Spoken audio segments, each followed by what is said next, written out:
Numa Galileia oprimida por Roma e esquecida pelo poder, uma adolescente anônima carrega água, costura roupas, participa de rituais na sinagoga. O céu a observa em silêncio. Maria era filha de uma cultura antiga, moldada por códigos de pureza, obediência e fé. Ainda criança, aprende sobre o Shema Israel.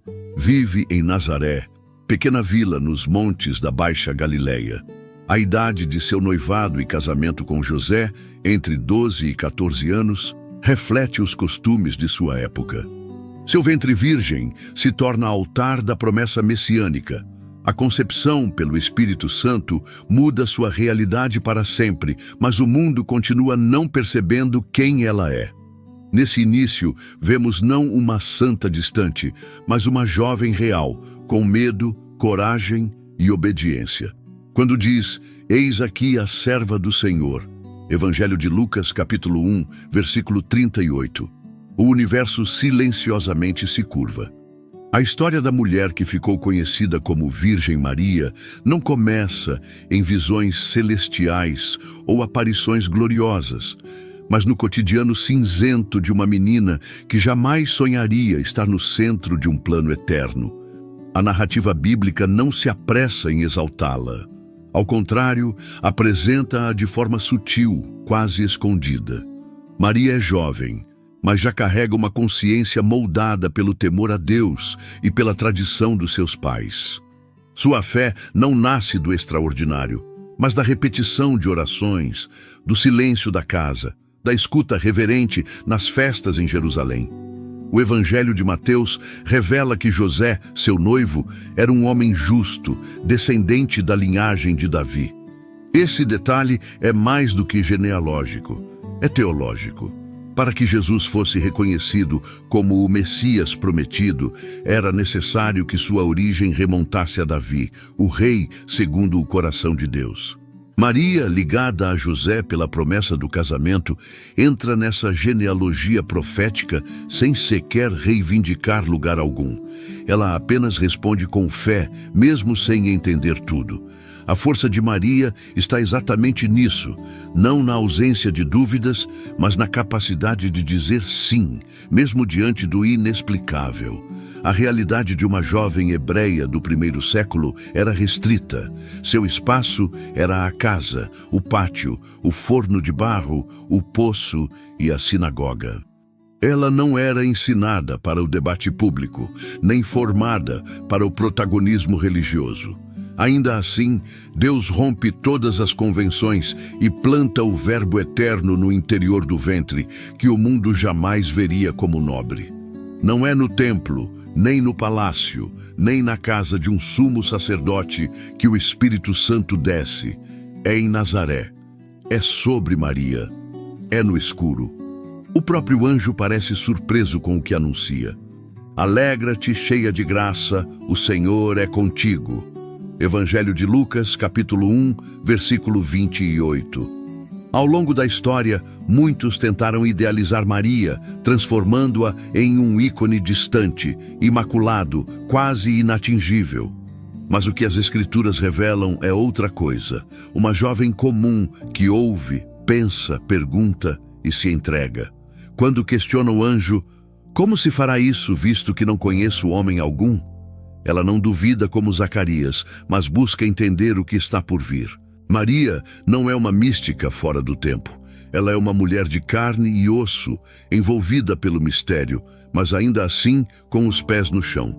O milagre não a desumaniza, apenas amplia sua consciência. As implicações sociais da gravidez seriam pesadas. O escândalo em uma vila tão pequena se espalharia em minutos. A lei mosaica poderia condená-la. A vergonha ameaçava não apenas sua reputação, mas sua própria vida. Ainda assim, ela responde. Ainda assim, ela crê. Ainda assim, ela prossegue. E no meio do medo, um vislumbre da eternidade toma forma. Os primeiros meses da gestação são marcados por silêncio, exílio e espera. Maria vai à casa de sua parenta Isabel, que também experimenta o improvável ao conceber na velhice. Ali, isolada dos olhares acusadores de Nazaré, ela canta. E é nesse cântico, o Magnificat, que sua alma se abre. A minha alma engrandece ao Senhor, e o meu espírito se alegra em Deus, meu Salvador. Evangelho de Lucas, capítulo 1, versículos 46 e 47. Essa não é uma oração decorada. É a expressão espontânea de uma consciência que já compreende que carrega mais do que uma criança. Carrega a promessa encarnada. Cada detalhe da vida de Maria, nesse período, aponta para um Deus que age fora dos palcos religiosos. A promessa do Messias atravessa gerações, mas agora repousa no ventre de uma menina que ninguém notaria numa multidão. O nascimento de Jesus, no meio do frio, na simplicidade de um abrigo para animais, segue a mesma lógica. O sagrado se revela onde ninguém está olhando. E Maria, agora mãe, segue sua jornada com olhos atentos e coração rendido. Mesmo quando os pastores chegam e confirmam que ouviram anjos, ela não se exalta. Ela guarda tudo no coração. Esse detalhe, repetido mais de uma vez nos evangelhos, é a marca do seu perfil espiritual. Maria observa, sente e guarda. Ela não precisa compreender tudo para confiar. Sua entrega é silenciosa, mas firme. O céu se movimenta enquanto ela cuida de panos e leite, e é exatamente essa postura que a diferencia. Maria não tenta controlar o que foi prometido, ela apenas coopera. A infância de Jesus passa depressa. Os evangelhos a descrevem em breves flashes. Uma fuga para o Egito, o reencontro no templo, o silêncio de Nazaré. Nesse pano de fundo, Maria continua presente, costurando, ensinando, sustentando. A mãe do Salvador segue sendo a mulher invisível da vila. Mas o que parecia esconder, na verdade preparava. E foi esse silêncio sagrado que lentamente a posicionou para o maior momento de sua vida. Pois quem caminha no oculto, invariavelmente será chamado à luz. Maria na cruz, o último ato de sua missão. O som metálico dos cravos, o grito abafado da multidão, o cheiro de sangue e poeira misturados ao vento do fim da tarde. Em meio à confusão do Calvário, entre soldados e zombadores, uma figura permanece imóvel. Seus olhos não desviam, seu corpo não vacila. Ela está ali, não como espectadora, mas como participante silenciosa do maior sacrifício da história. Aos pés da cruz, Maria observa o filho que ela gerou, embalou e ensinou, agora pendurado entre céu e terra. O Evangelho de João, o único a registrar sua presença nesse momento exato, diz: estavam junto à cruz de Jesus, sua mãe, a irmã de sua mãe, Maria, mulher de Clopas, e Maria Madalena. Evangelho de João, capítulo 19, versículo 25. As outras mulheres choram, mas Maria não é descrita com lágrimas, nem com desespero. O silêncio do texto revela mais do que palavras. Maria não foge, não se ausenta, permanece. A mesma coragem que a fez aceitar o anúncio do anjo agora se manifesta em sua fidelidade até o último segundo. Ali, ela se torna o reflexo de uma profecia antiga, esquecida por muitos, mas escrita nas sombras do templo décadas antes. Quando apresentou Jesus no templo, Simeão disse a ela: e uma espada traspassará também a tua própria alma. Evangelho de Lucas, capítulo 2, versículo 35. Naquela época, ela ainda carregava nos braços um bebê envolto em panos. Agora, carrega no peito uma dor invisível, aguda, silenciosa. A espada da profecia finalmente perfura. A teologia da cruz geralmente se concentra na figura do Cristo crucificado, como deve ser. Mas quem contempla a cruz sem perceber a mãe ao pé dela, perde parte da profundidade da cena. Maria não está ali por acaso. Jesus, em seus últimos instantes, pronuncia palavras dirigidas a ela e a João. Mulher, eis aí teu filho. Depois disse ao discípulo: eis aí tua mãe. Evangelho de João, capítulo 19, versículos 26 e 27. Essas palavras são mais do que um gesto de cuidado, são uma transferência espiritual. João não é apenas o discípulo amado. Ele representa naquele momento a comunidade que surgirá após a morte e ressurreição de Cristo. Ao entregar Maria aos cuidados de João, Jesus estabelece um vínculo simbólico entre ela e todos os que viriam a crer. Ela não se torna líder da igreja, não assume cargos, mas sua maternidade espiritual é, ali, consagrada de forma silenciosa e sagrada. É como se o próprio céu dissesse: a mulher que participou do início da redenção permanece agora como guardiã do seu fruto. O título Maria, Mãe de Jesus, começa a se expandir.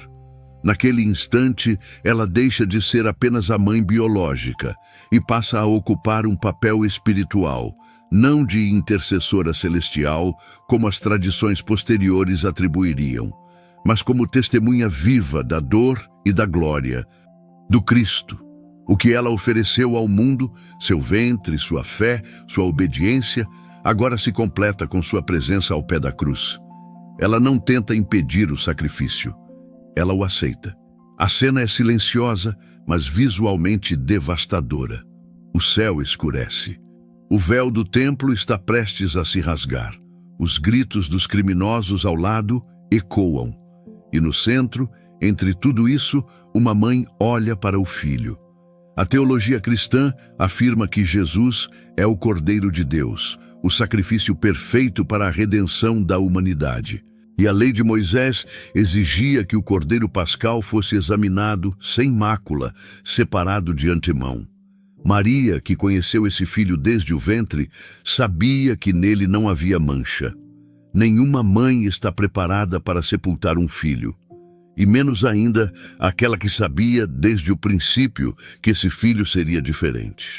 Maria carregava em si o mistério do nascimento virginal, o milagre das palavras do anjo, os ecos do cântico de Isabel, as visitas dos pastores, a fuga para o Egito, o reencontro no templo. Cada fragmento da infância e juventude de Jesus se condensava agora naquela visão terrível de um corpo torturado. Ela havia gerado aquele corpo e agora nada podia fazer. Na tradição hebraica, a figura da mãe tem papel central na formação do filho.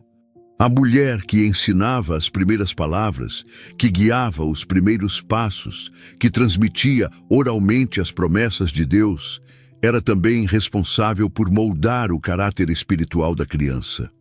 Maria não apenas viu o Filho de Deus crescer, ela o formou nas Escrituras, nas orações e na espera. O Verbo encarnado foi alimentado por suas mãos. E agora, ao vê-lo dizer, está consumado, ela reconhece que sua missão como mãe também chegava a um ponto sem retorno. Mas ela não se despede. Não há palavras de adeus, apenas presença. Maria permanece firme, sustentada pela fé que a trouxe até aqui. Quando tudo parecia perdido, ela não voltou para casa.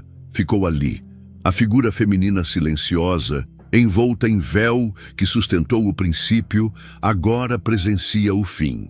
E é nesse ponto que sua função pública se encerra.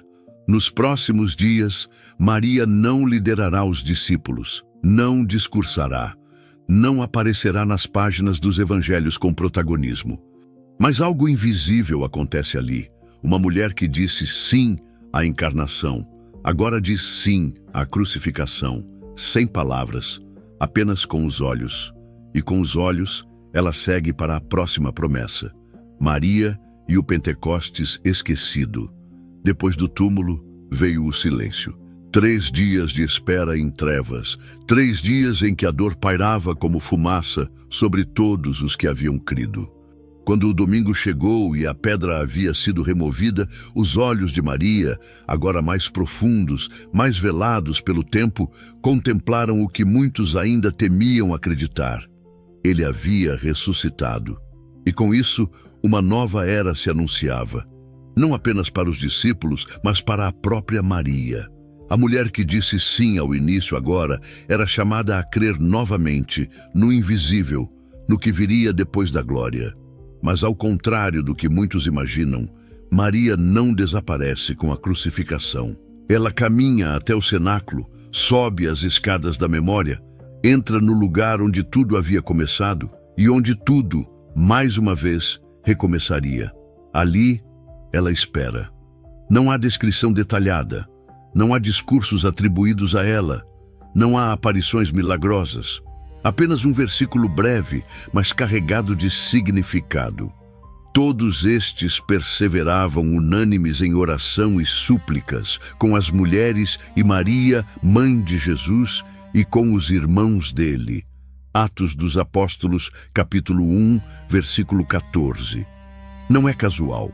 Maria, que participou da encarnação do Verbo, agora participa do nascimento da Igreja. Ela não ocupa posição de liderança, mas sua presença carrega o peso simbólico de quem esteve lá desde o princípio. Quando o Espírito Santo é derramado, não é apenas sobre os apóstolos. O texto diz que todos ficaram cheios do Espírito Santo. Atos dos Apóstolos, capítulo 2, versículo 4. Isso inclui Maria, aquela que já havia experimentado a presença do Espírito no momento da concepção, agora o recebe de outra forma. Não mais para gerar uma vida física, mas para testemunhar a vida espiritual que se espalharia pela terra.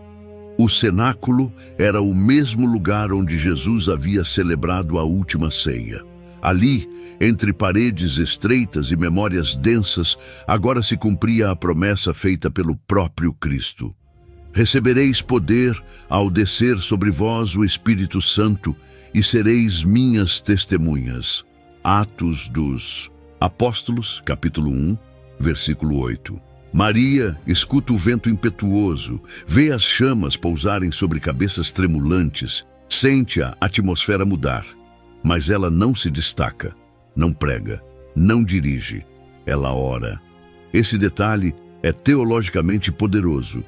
O nascimento da Igreja acontece não por meio da eloquência, mas da espera.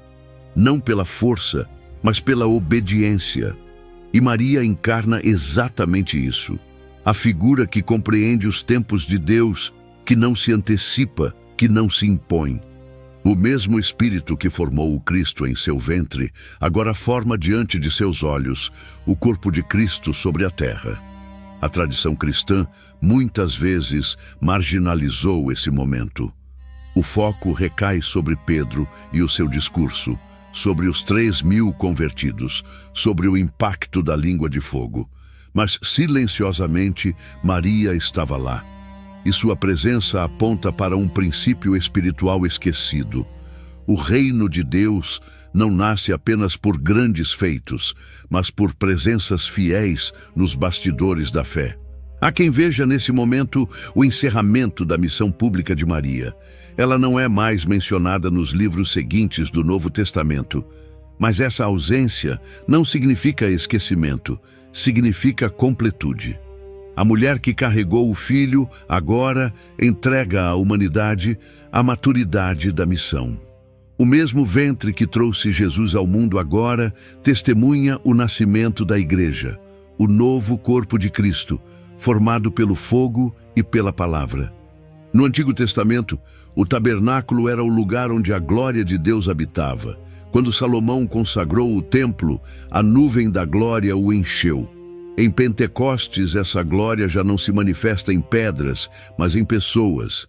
E Maria, que outrora foi chamada de bendita por Isabel, agora faz parte dessa estrutura viva, desse novo templo formado por corações regenerados. A presença dela no cenáculo também responde a uma questão delicada. Maria não era adorada pelos primeiros cristãos. Era honrada, sim, mas o que os evangelhos e Atos revelam é que sua fé era viva, prática, comunitária. Ela se mistura ao corpo dos fiéis, não se isola, não exige lugar. Sua grandeza está, mais uma vez, na obediência. E esse modelo se torna semente para todas as futuras gerações de crentes. Aquela que guardava as palavras no coração, agora vê a palavra se espalhar em todas as línguas. Que foi chamada para gerar no silêncio, agora observa o nascimento de um novo tempo, marcado por proclamação, milagres e fé inabalável. Ela não precisa falar, sua vida já fala por si. E é esse silêncio ativo, essa presença discreta, que marca sua última menção direta nas Escrituras.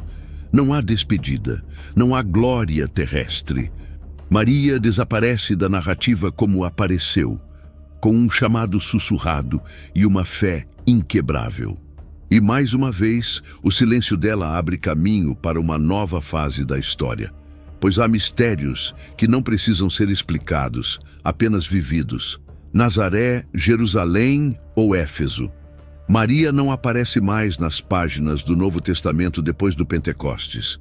A mesma mulher que presenciou a encarnação, a cruz e a ressurreição, que orou com os discípulos no nascimento da igreja, agora some da narrativa bíblica como uma chama que se apaga aos poucos, mas que continua iluminando no escuro. O silêncio das Escrituras, neste caso, não é negligência, é reverência. Mas a ausência de relatos bíblicos abriu espaço para um dos maiores mistérios da fé cristã. Onde e como morreu Maria? Teria ela sido sepultada como qualquer outro ser humano? Seu corpo teria se decomposto no tempo como os demais? Ou algo mais ocorreu, algo que as palavras não conseguiram registrar? O fato de as Escrituras não descreverem sua morte acendeu ao longo dos séculos uma série de tradições, algumas silenciosas, outras exuberantes, todas tentando responder à mesma pergunta: qual foi o destino final daquela que carregou em si o Filho de Deus? 3 locais principais disputam esse enigma milenar. 3 pontos no mapa onde o céu e a terra pareciam sussurrar a mesma dúvida. Cada um deles carrega seus próprios vestígios, crenças e ecos do que pode ter sido o desfecho terreno de Maria. A primeira tradição nos leva até Jerusalém, coração pulsante da fé e do sangue derramado. Ali, próximo ao jardim do Getsêmani, aos pés do Monte das Oliveiras, existe uma cripta antiga conhecida há séculos como o Túmulo da Virgem. A tradição oriental afirma que, após viver seus últimos dias em paz, Maria teria sido sepultada ali. Acredita-se que os próprios apóstolos tenham participado de seu sepultamento. Ícones, mosaicos e paredes escuras testemunham a devoção de gerações inteiras. Mas ao abrirem o túmulo, segundo antigos relatos, o corpo não foi encontrado. A ausência, nesse caso, falou mais alto que a presença. Um túmulo vazio, um eco da ressurreição ou apenas silêncio preservado pela fé?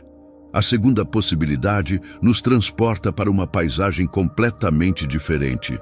Éfeso, na atual Turquia, um local de colinas suaves e ruínas romanas. Lá, nas proximidades de onde Paulo pregaria tempos depois, ergue-se uma pequena casa de pedra, envolta por ciprestes e vento.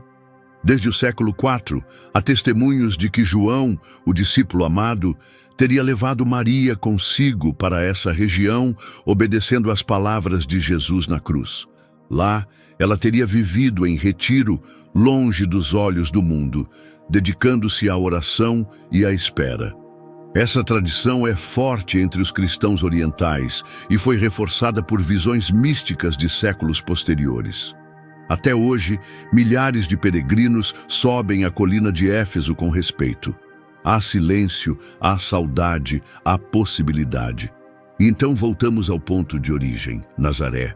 A pequena vila que a viu crescer, o lugar onde a promessa foi anunciada e onde a fé começou. Alguns defendem que, após tudo o que viveu, Maria teria retornado à sua terra, à sua casa, e ali encerrado sua jornada. Essa ideia fala mais à alma do que à arqueologia, um círculo que se fecha, uma história que começa e termina no mesmo chão. Não há túmulos nem relíquias atribuídas a ela em Nazaré, mas talvez isso também seja parte da resposta. Maria foi moldada no anonimato e talvez tenha voltado ao anonimato no fim. Essas três tradições não se anulam, mas se entrelaçam. Cada uma oferece uma perspectiva sobre a natureza da fé e da memória. Jerusalém representa o fim litúrgico, o encerramento sagrado próximo ao local da paixão. Éfeso encarna o recolhimento espiritual, a vida oculta em comunhão com Deus. Nazaré fala da simplicidade e do retorno ao começo, ao pó que gerou e acolhe. E, curiosamente, nenhuma dessas tradições tem força suficiente para impor uma narrativa definitiva. O que permanece é o mistério. A ausência de provas concretas, longe de enfraquecer a história, fortalece seu caráter transcendente. Não sabemos onde Maria morreu e talvez nunca saibamos. Mas isso não impede sua presença de ecoar em todos os cantos do mundo. Sua influência não depende de localizações geográficas, mas de um legado espiritual que atravessou séculos. A mãe do Salvador não deixou relíquias, discursos, cartas ou monumentos. Apenas uma vida vivida com silêncio, entrega e fé. Na tradição bíblica, o ocultamento é uma marca da ação divina. Moisés, depois de cumprir sua missão, teve seu corpo escondido por Deus. Elias foi arrebatado sem deixar vestígios. E Jesus, após ressuscitar, ascendeu deixando apenas vestes dobradas. O céu, muitas vezes, não faz cerimônia com o que é santo. Apenas leva, apenas silencia. Talvez o mesmo tenha ocorrido com Maria. Teologicamente, a localização do túmulo de Maria não altera a doutrina central da fé cristã, mas seu mistério serve a um propósito maior: lembrar que sua grandeza não está num local, mas na obediência. Não está num fim glorioso, mas num início invisível, e isso basta. A fé não exige provas para continuar, apenas direção. Ao longo dos séculos, igrejas foram construídas sobre esses possíveis lugares. Peregrinos se ajoelharam em busca de respostas, e estudiosos tentaram reconstruir os passos da mulher que mudou a história sem levantar a voz. Mas nenhuma lápide, nenhuma inscrição, nenhuma pedra pôde contê-la, porque talvez aquilo que o céu cela, a terra jamais poderá abrir. E assim Maria, que surgiu discretamente no texto bíblico, se retira da mesma forma, com os passos leves de quem cumpriu sua missão e retornou ao silêncio do qual veio. Mas em sua ausência, algo começa a se formar. Um sussurro escatológico, um eco vindo de tempos antigos. Porque o fim de Maria talvez não tenha sido apenas um fim, mas o prenúncio de algo maior, entre a tradição apostólica e a esperança. Antes de continuarmos, se este conteúdo tem abençoado sua vida, curta, comente e compartilhe. Se inscreva no canal. E se quiser abençoar o canal, clique no botão Valeu e deixe uma oferta de qualquer valor, ou se torne membro. Assim, continuamos investindo em pesquisa e melhorias para abençoar ainda mais a sua vida. Continuando. Ela entrou na narrativa sagrada de forma discreta, silenciosa, irrepreensivelmente humana. E agora desaparece das páginas do Novo Testamento com a mesma leveza com que apareceu. Nenhuma descrição de sua morte, nenhum relato de velório, nenhuma cerimônia registrada. Apenas o silêncio. E é nesse silêncio que a tradição começou a ouvir sussurros. Vozes antigas, preservadas à margem dos textos canônicos, começaram a transmitir algo que o Evangelho não explicitou: a dormição da Virgem Maria. Na linguagem teológica do Oriente cristão, dormição não é eufemismo para a morte, mas uma visão elevada dela. Não se trata de negar o fim biológico, mas de reconhecê-lo como um momento de transição sereno, como quem adormece nos braços de Deus. Para muitos dos primeiros cristãos, essa era a forma mais digna de descrever o último suspiro da mulher que havia acolhido o próprio Verbo em seu ventre. A tradição da dormição começa a aparecer com mais força nos séculos seguintes à era apostólica. Escritos como o Transitus Mariae, não aceitos como escritura, mas respeitados em muitos círculos, falam de anjos vindo ao seu encontro, da presença dos apóstolos em sua despedida e até mesmo da ausência de seu corpo após o sepultamento. Ainda que essas descrições estejam envoltas em símbolos e alegorias, elas ecoam algo profundamente enraizado no coração da fé cristã: a convicção de que Deus honra os vasos que Ele escolhe para carregar a glória. Nos evangelhos, o corpo de Jesus é glorificado após a ressurreição. Ele sobe aos céus, vitorioso sobre a morte. Mas o corpo de Maria, que não salvou, mas que serviu o Salvador com fidelidade absoluta, também seria simplesmente esquecido pela terra. A ausência de seu túmulo definitivo levanta uma possibilidade que resiste ao tempo. Ela foi levada, não ressuscitada como Cristo, mas assunta, elevada por graça, não por natureza divina, mas por favor divino.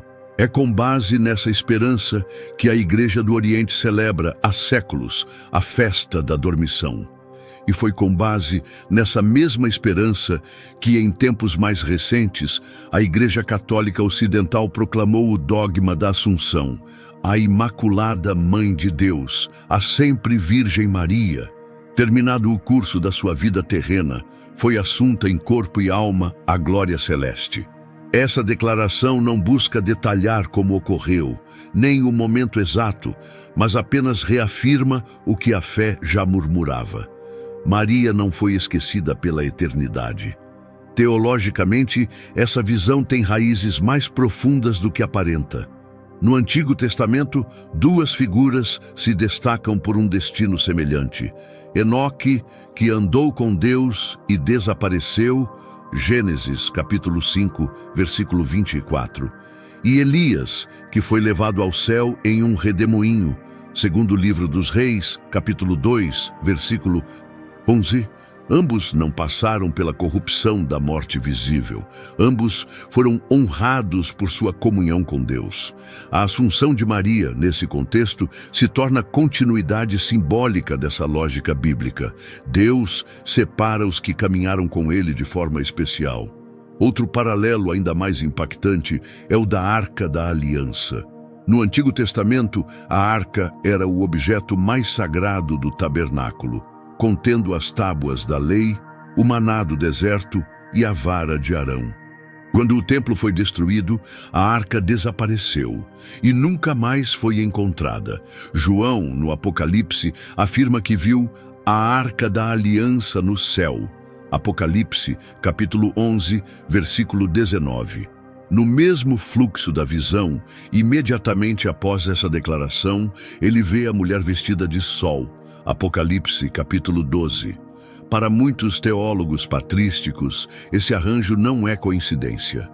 Maria seria, então, a nova arca, não feita de madeira de acácia, mas de carne e fé, portadora não da lei, mas do Verbo encarnado.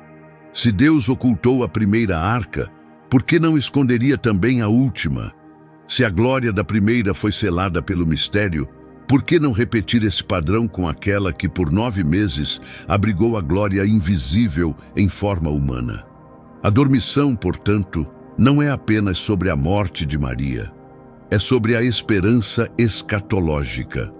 É sobre o destino reservado àqueles que foram fiéis até o fim. O apóstolo Paulo escreveu que se com ele morremos, com ele também viveremos. Segunda carta a Timóteo, capítulo 2, versículo 11. Maria, como primeira crente, primeira seguidora, primeira a crer sem ver, se torna um modelo daquilo que está reservado a todos os que vivem pela fé.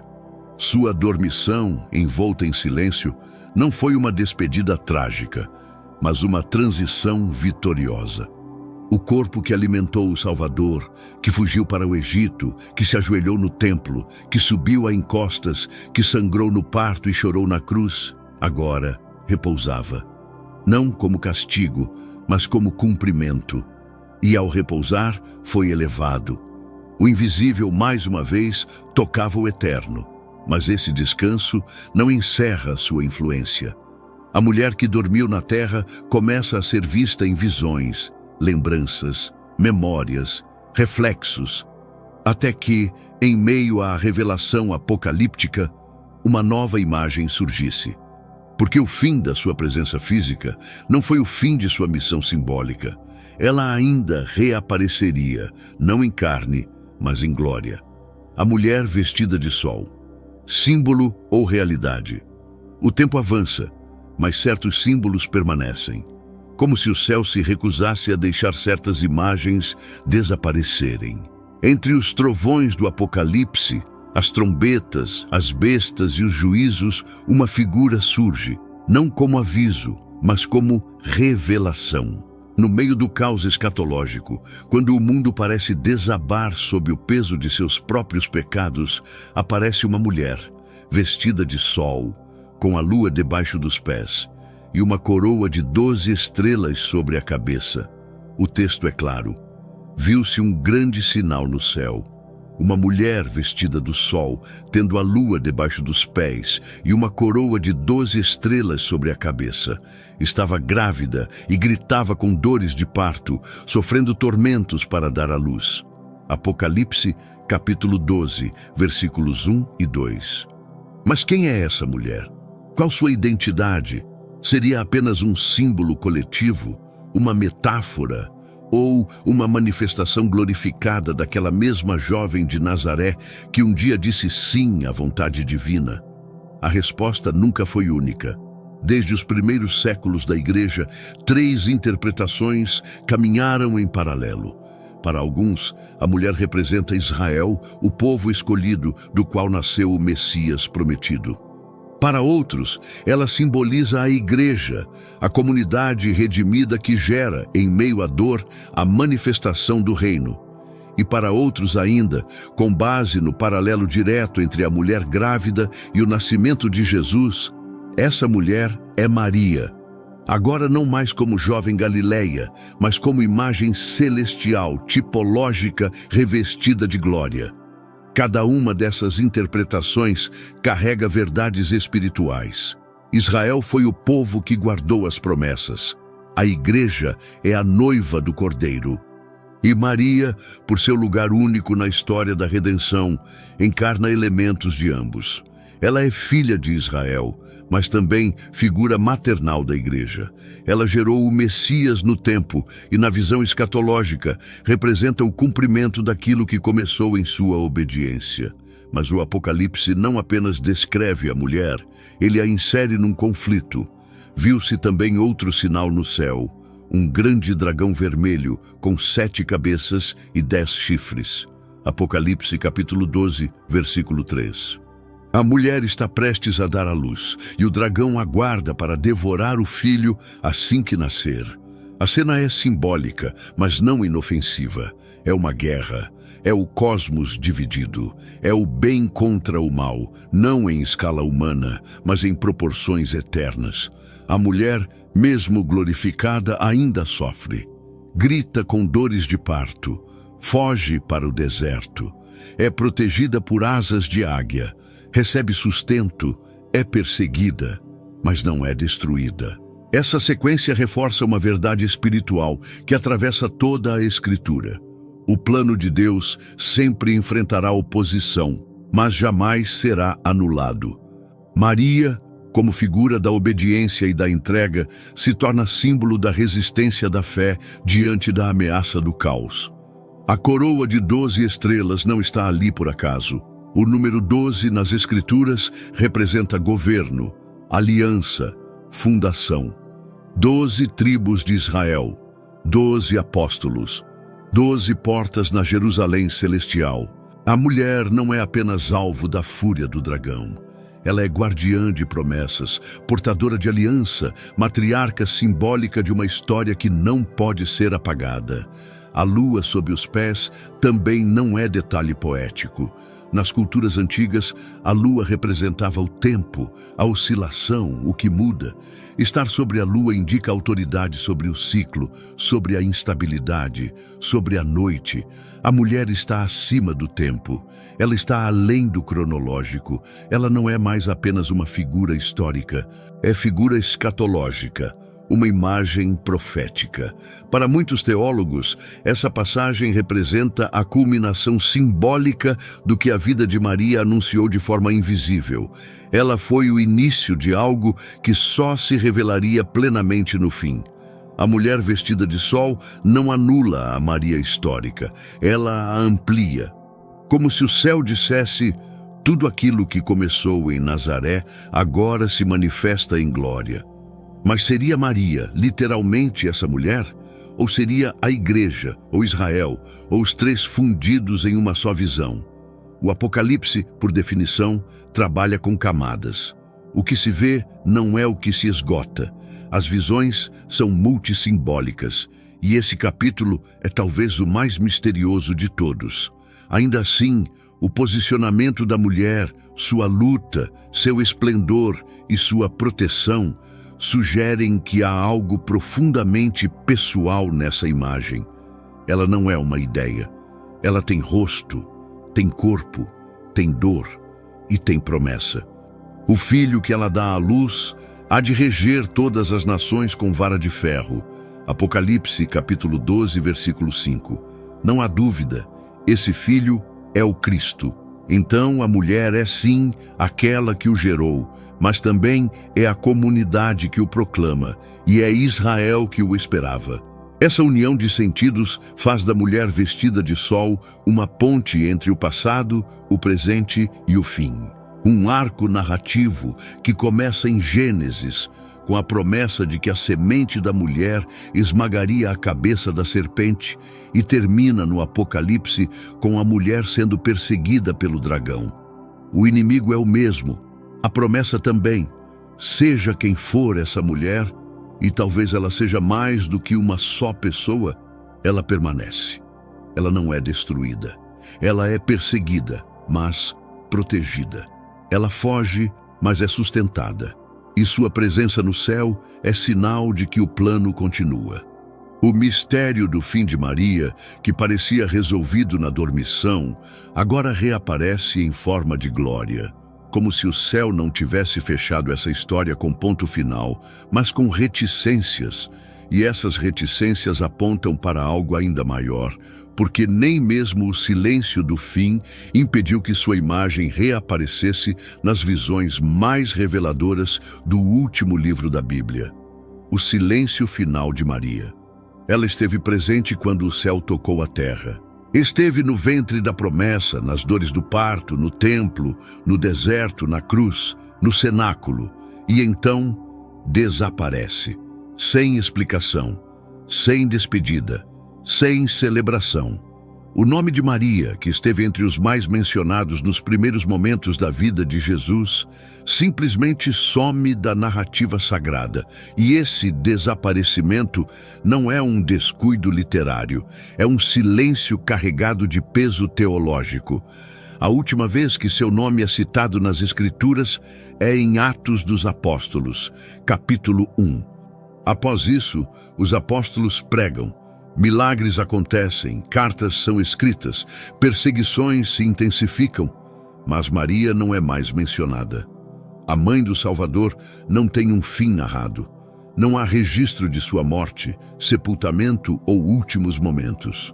O céu, que tanto falou sobre ela, agora silencia, e nesse silêncio, talvez, esteja o maior testemunho de sua missão. Na lógica divina, o silêncio não significa ausência. Significa encerramento. Quando uma obra atinge sua plenitude, ela não precisa mais se explicar.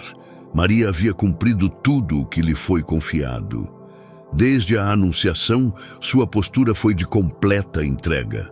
Não se autopromoveu, não reivindicou o lugar, não exigiu glória. Ela apenas se colocou à disposição. Quando o anjo anunciou, ela respondeu. Quando a cruz ergueu-se, ela permaneceu. Quando a igreja nasceu, ela orou. Depois disso, O silêncio é o que resta a quem viveu inteiramente para o cumprimento da vontade divina. Esse silêncio é tão poderoso que se torna doutrinário por si só. Ele nos ensina que no reino de Deus, a grandeza não precisa ser prolongada para ser eterna. Maria não continuou como figura pública entre os apóstolos. Ela não buscou lugar de autoridade entre os primeiros cristãos. Ela não protagonizou eventos sobrenaturais, não discursou em assembleias. Sua ausência da narrativa é, na verdade, a afirmação da sua identidade. Ela não estava no centro. Cristo estava. Ela abriu espaço para que a luz brilhasse sobre o Filho e não sobre si. Teologicamente, isso carrega um valor imenso. Maria representa a humanidade que responde, que acolhe, que participa, mas que também sabe sair de cena quando o propósito está completo. Ela não compete com a glória do Filho, ela a aponta. Assim como João Batista, que disse: "Importa que ele cresça e que eu diminua", Evangelho de João, capítulo 3, versículo 30, Maria viveu o mesmo princípio, sem precisar verbalizá-lo. Sua vida inteira foi uma retirada em favor do plano maior. É notável também que, embora esteja ausente da narrativa posterior, Maria jamais é esquecida pela tradição cristã. Sua memória se perpetua não pelas palavras que disse, mas pela postura que manteve, pela entrega sem reservas, pela fé que não exigiu explicações. A ausência de sua presença nos textos não apaga o impacto da sua presença nos momentos-chave da redenção. Ela não é lembrada por tudo o que fez depois, mas por tudo o que permitiu acontecer antes. A simbologia do seu silêncio também pode ser vista como um espelho da transição entre o Antigo e o Novo. Assim como o Antigo Testamento encerra-se com silêncio antes da chegada do Messias, Maria encerra sua missão com um silêncio que prepara o mundo para a maturidade da fé. Sua retirada marca o início de uma nova etapa. Agora, não mais o ventre, mas o espírito. Não mais o Filho ao lado, mas Cristo dentro de cada crente. Maria se afasta quando a igreja nasce. E isso não é um afastamento por desprezo, é uma elevação por missão cumprida. É possível, inclusive, que seu desaparecimento deliberado da história fosse necessário para que sua figura não se tornasse um novo centro de adoração. A Escritura é intencionalmente sóbria com relação a ela. Eleva sua importância, mas protege seu lugar. Honra sua missão, mas impede que ela ultrapasse o espaço que o próprio Cristo delimitou. Essa postura bíblica é uma aula de equilíbrio espiritual.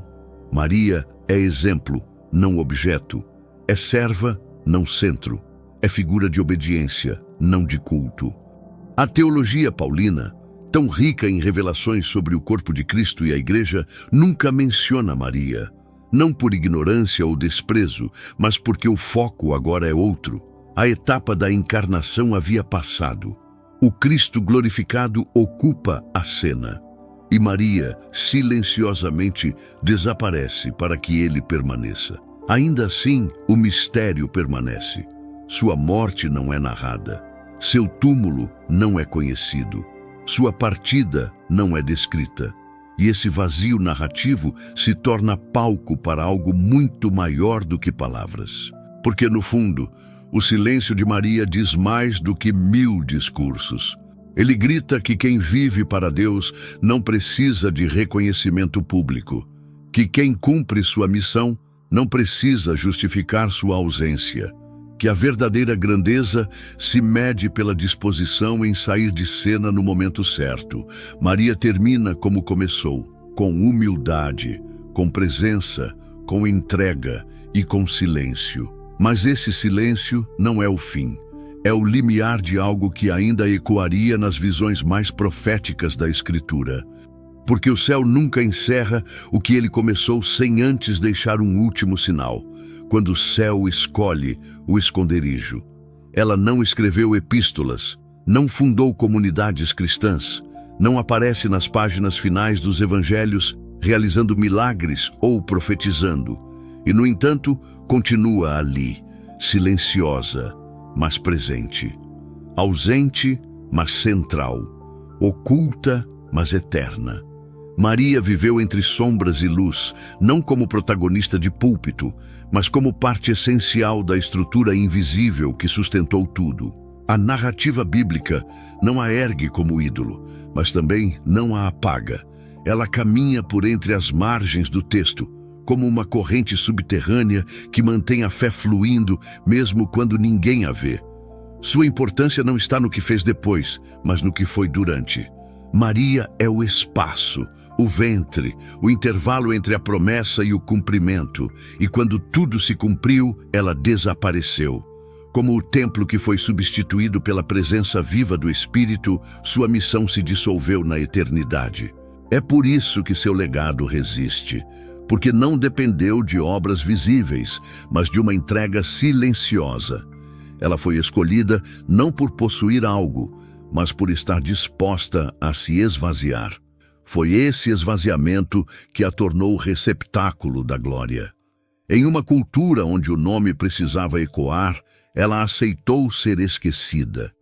Em um mundo onde tudo precisa ser provado, ela preferiu apenas crer. Esse modelo de fé, uma fé sem aplausos, sem reconhecimento, sem palco, é o que torna sua jornada eterna. Ela representa todos aqueles que vivem para Deus, longe dos olhos do mundo. Aqueles que nunca serão citados em livros, que nunca pregarão em praças, mas que sustentam silenciosamente a fé da próxima geração. A teologia cristã chama isso de discipulado invisível. Uma entrega que molda não com palavras, mas com presença. Maria foi essa presença. Ao longo de toda a vida de Jesus, ela esteve ali, não no centro da cena, mas na linha de sustentação da promessa. Isso não a diminui. Isso a torna essencial. Na lógica do reino, o escondido é muitas vezes o mais valioso. Jesus disse: "O Pai que vê em secreto te recompensará." Evangelho de Mateus, capítulo 6, versículo 6. Maria viveu no secreto, e sua recompensa foi imortal. Não por coroas humanas, mas por ter feito parte em silêncio da mais poderosa intervenção divina da história. Ao estudarmos sua jornada, não encontramos grandes discursos, encontramos gestos. Não vemos demonstrações de força. Vemos firmeza no sofrimento. E mais do que tudo, vemos uma mulher que preferiu obedecer em silêncio a se exaltar em público. Isso é legado. Não o que se deixa escrito, mas o que se imprime na eternidade. Por isso, talvez, seu túmulo nunca tenha sido revelado, seu fim nunca tenha sido registrado, porque há vidas que o céu escolhe esconder, não para apagá-las, mas para preservá-las. Como a arca escondida nos dias de Jeremias, como o corpo de Moisés guardado por Deus. Como os tesouros que não se veem, mas sustentam o templo por dentro. Maria representa esse tipo de vida. A vida que não precisa ser vista para ser eterna. A vida que não se mede por feitos, mas por fé. A vida que, mesmo sem aparecer nos últimos capítulos do Novo Testamento, permanece no início de tudo o que se tornou possível depois dela. E assim, sem que percebamos, seu nome ecoa em cada gesto de obediência, em cada ato de entrega, em cada coração que diz: "Faça-se em mim segundo a tua palavra." Porque o seu maior legado não foi o que ela disse, foi o que ela permitiu que Deus dissesse através dela. A história de Maria não é sobre ela, é sobre o que Deus pode fazer com um coração disposto, com alguém que escolhe obedecer mesmo sem entender, com alguém que, mesmo sabendo o preço, escolhe confiar. Sua presença não termina nas páginas das Escrituras, ela segue viva como testemunho de que o céu ainda usa os invisíveis, de que o reino ainda avança por meio dos que dizem sim em silêncio. Maria não foi deusa, nem centro da adoração, mas também não foi uma peça descartável. Ela foi necessária, honrada pelo céu, escolhida por Deus. e sua importância não diminui o Cristo. Ao contrário, a exaltação da fidelidade dela aponta para o poder transformador daquele que ela gerou. Porque tudo o que Maria viveu teve um só propósito: trazer Jesus ao mundo e permitir que ele fosse conhecido. E é nisso que está o ponto mais sublime de toda essa jornada. A história dela não termina nela, termina em Cristo. E se termina em Cristo, então ela também nos conduz a Ele. Ao olhar para Maria, vemos o que significa renunciar, confiar, entregar. E isso nos confronta. Porque a mesma decisão que ela tomou naquela casa em Nazaré, diante de um anjo, ainda precisa ser tomada hoje. Por mim, por você, por todos nós. Jesus continua esperando por corações que digam: eis aqui o teu servo. Faça-se em mim segundo a tua vontade. Porque o mesmo Salvador que foi gerado no ventre daquela jovem ainda deseja nascer nos corações que o aceitam com humildade. Por isso, agora é o seu momento. Se durante essa jornada você foi tocado por alguma palavra, se algo despertou em você a consciência de que é hora de voltar, de recomeçar, de se reconciliar com Deus, então não adie o que o céu já está te chamando para fazer. Hoje, se você deseja se reconciliar com nosso Salvador Jesus Cristo, por ter se afastado dos caminhos, ou quer iniciar uma nova jornada rumo à salvação eterna, comente aqui embaixo: eu te aceito, Senhor Jesus, como meu único e suficiente Senhor e Salvador da minha vida. E se essa mensagem falou ao seu coração, curta, compartilhe e comente amém, para que mais vidas sejam alcançadas. Que essa verdade continue tocando os que ainda caminham na escuridão, porque tudo o que foi dito aqui aponta para uma única luz. E essa luz tem nome, tem poder e está viva. Até a próxima.